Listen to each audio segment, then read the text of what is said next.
दोस्तों नमस्कार, मैं हूं रंजीत सिंह। स्वागत है आप सभी का मेरे YouTube चैनल के आर हिंदी कहानियां में। आज की कहानी सुनकर आपके भी रोंगटे खड़े हो जाएंगे, आपके पैरों तले जमीन खिसक जाएगी और आप सोचने पर मजबूर हो जाएंगे। कहानी को डिटेल से जानने के लिए वीडियो में लास्ट तक बने रहें। तो चलिए कहानी को शुरू करते हैं। ये कहानी है महाराष्ट्र के नासिक जिले की। इसी जिले में एक थाना लगता है सायखेड़ा। इसी थाने के अंतर्गत एक गांव आता है भेंडाली, और इसी भेंडाली में सोमनाथ खालकर नाम का एक किसान अपनी पत्नी व बच्चों के साथ हंसी खुशी से रह रहा था।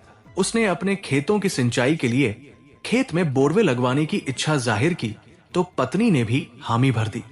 3 जून 2025 की सुबह थी।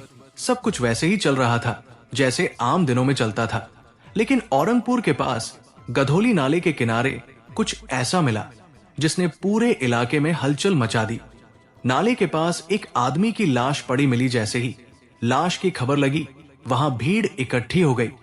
किसी ने तुरंत ये जानकारी पुलिस को दे दी। सूचना मिलते ही सायखेड़ा थाने की पुलिस मौके पर पहुंच गई। पुलिस ने देखा एक व्यक्ति की औंधे मुंह लाश पड़ी है। सिर के पास खून जमा हुआ था और पूरे शरीर पर चोट के निशान थे।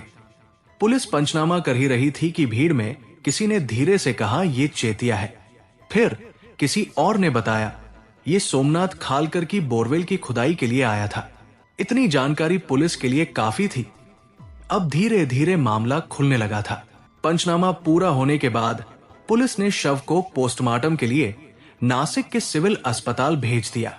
सायखेड़ा पुलिस ने सबसे पहले अकस्मात मृत्यु का केस दर्ज किया और जांच शुरू कर दी। मौके पर मौजूद भीड़ से पुलिस को पता चला कि मरा हुआ आदमी चेतिया था। इतना सुराग मिलते ही पुलिस ने आगे की जानकारी जुटानी शुरू कर दी। जांच में सामने आया कि चेतिया नेभाल तालुके के भेंडाली गांव के सोमनाथ खालकर के खेत में बोरवेल खुदाई का काम करने आया था। उसके साथ ही हीरामन शिंदे और उसकी पत्नी मनीषा भी उसी काम के लिए वहां आए थे। पुलिस सीधा सोमनाथ खालकर के खेत पहुंची और वहां बनी झोपड़ी में जाकर हीरामन और मनीषा से पूछताछ की। पूछताछ के दौरान मनीषा की हालत देखकर पुलिस को शक हुआ। वो बुरी तरह घबराई हुई थी और पसीने से तरबतर हो रही थी। पुलिस ने सीधा सवाल किया, क्या हुआ, इतनी घबराई क्यों हो? चेतिया के साथ क्या हुआ था? मनीषा पहले तो थोड़ी देर चुप्पी साधे रही, लेकिन फिर जैसे सब कुछ उसके गले में अटक गया हो, उसने पूरी कहानी एक साथ में सुना दी। हीरामन से जब पूछा गया तो उसने भी बिना ज्यादा पूछे ही अपना गुनाह कबूल कर लिया। इसके बाद हेड कांस्टेबल अरुण अहिर की शिकायत पर पुलिस ने 42 साल के किरण नारायण सोनवड़े उर्फ चेतिया की हत्या के मामले में 42 साल के हीरामन नरसिंह शिंदे और 36 साल की मनीषा हीरामन शिंदे के खिलाफ मुकदमा दर्ज किया।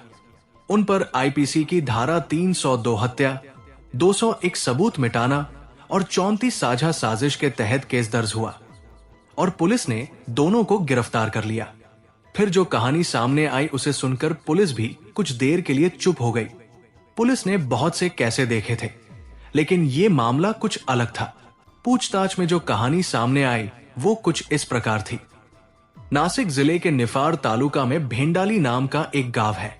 इसी गांव में सोमनाथ दशरथ खालकर ने अपने खेत में बोरवेल खुदवाने का काम शुरू करवाया था। इस काम के लिए हीरामन नरसिंह शिंदे और उसकी पत्नी मनीषा हीरामन शिंदे वहां आए थे। ये दोनों पति पत्नी आनंदपुर पोस्ट आख्तवाड़े जिला नासिक के रहने वाले हैं। अभी फिलहाल हीरामन और मनीषा सिन्नर तालुका के खंडागली गांव में रह रहे थे, लेकिन भंडारी गांव में बोरवेल खुदाई का काम मिलने के चलते ये दोनों वहां आए थे। उनके साथ एक और आदमी था, चेतिया, जिसे लोग चेतन या किरण नारायण सोनवड़े के नाम से भी जानते थे। सब लोग उसे चेतिया कहकर ही बुलाते थे। चेतिया यानी किरण नारायण सोनवड़े, जिसकी उम्र लगभग 42 साल थी, नासिक शहर के गोदाकाट इलाके में रहता था। हालांकि वो वहां का मूल निवासी नहीं था। असल में उसका जन्म और पैतृक गांव अहिल्या नगर जिले के रावड़ी तालुका के रावड़ी गांव में हुआ था। काम की तलाश में वो नासिक आया था और वही बस गया था। कुछ दिनों पहले चेतिया को बोरवेल की खुदाई के काम के लिए निफाड़ तालुका के भेंडाली गांव आना पड़ा। वहां के किसान सोमनाथ खालकर ने अपने खेत में बोरवेल खुदवाने के लिए मजदूर बुलाए थे। उसी काम के सिलसिले में हीरामन शिंदे और उसकी पत्नी मनीषा हीरामन शिंदे भी वहां आए थे। 3 जून 2025 की रात थी। वक्त करीब 8:30 बजे का था। पूरे दिन खेत में मेहनत करने के बाद तीनों यानी हीरामन, मनीषा और चेतिया काफी थक चुके थे। भूख भी जोरों की लगी थी। इसलिए मनीषा ने खाना बनाया और फिर पति पत्नी ने साथ बैठकर खाना खा लिया।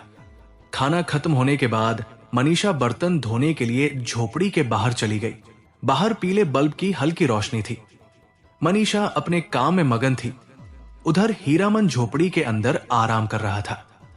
बर्तन धोते वक्त अचानक मनीषा को पीठ पर किसी के हाथ के सहलाने का एहसास हुआ।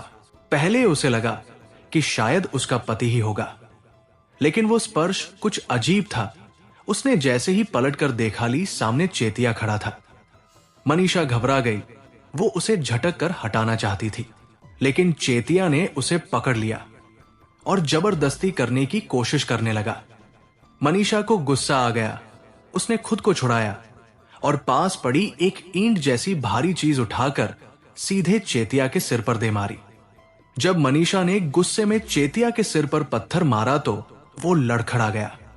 इसके बाद मनीषा ने उसे जोर से धक्का दे दिया, जिससे वो सीधे कुएं की तरफ गिर पड़ा। गिरते ही एक भारी आवाज आई, जैसे कोई चीज पानी में गिरी हो।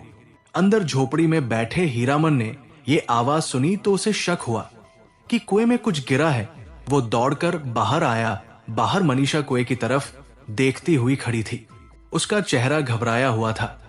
हीरामन को उसकी हालत देखकर अंदाजा हो गया कि कुछ तो गड़बड़ है। उसने मनीषा से पूछा कि क्या हुआ, लेकिन मनीषा चुपचाप उसकी तरफ देखती रही। थोड़ी देर बाद मनीषा ने जो कुछ उसके साथ हुआ था सब कुछ बता दिया। उसने कहा कि चेतिया ने उसके साथ जबरदस्ती करने की कोशिश की। वो बच तो गई है, पर गुस्से में आकर उसके सिर पर पत्थर मार दिया और फिर उसे कुएं में धकेल दिया। हीरामन ये सब सुनकर डर गया। उसे लगा कि अगर ये बात बाहर निकली तो पुलिस केस हो सकता है और गांव में बदनामी होगी। वो परेशान हो गया और सोचने लगा कि अब क्या करना है। फिर उसने मनीषा को समझाया कि डरने की जरूरत नहीं है। उसने कहा कि वो खुद कुएं में उतरकर देखेगा कि चेतिया जिंदा है या नहीं। अगर जिंदा है तो ठीक, वरना लाश को यहां छोड़ने के बजाय कहीं दूर फेंक देंगे ताकि किसी को शक ना हो। मनीषा ने क्रेन से हीरामन को कुएं में नीचे उतारा।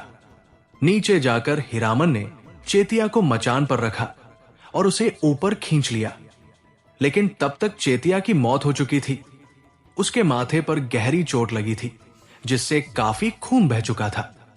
कुएं में गिरने की वजह से उसके शरीर पर और भी कई जगह चोटें लगी थी। चेतिया की हालत देखकर पति पत्नी बुरी तरह घबरा गए। अब उन्हें सिर्फ यही समझ में आया कि किसी तरह इस लाश को गायब करना होगा, वरना बहुत बड़ी मुसीबत आ सकती है।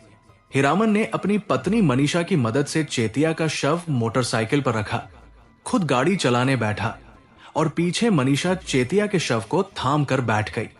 दोनों कोपी से करीब 1 से 1.5 किलोमीटर दूर तक गए। वहीं एक जगह तय करके उन्होंने पाट के किनारे से नीचे नाले तक जाकर मोरी पर चेतिया का शव फेंक दिया और फिर दोनों वापस घर लौट आए। दूसरे दिन सुबह हुई। किसी राहगीर की नजर नाले में पड़े चेतिया के शव पर पड़ी।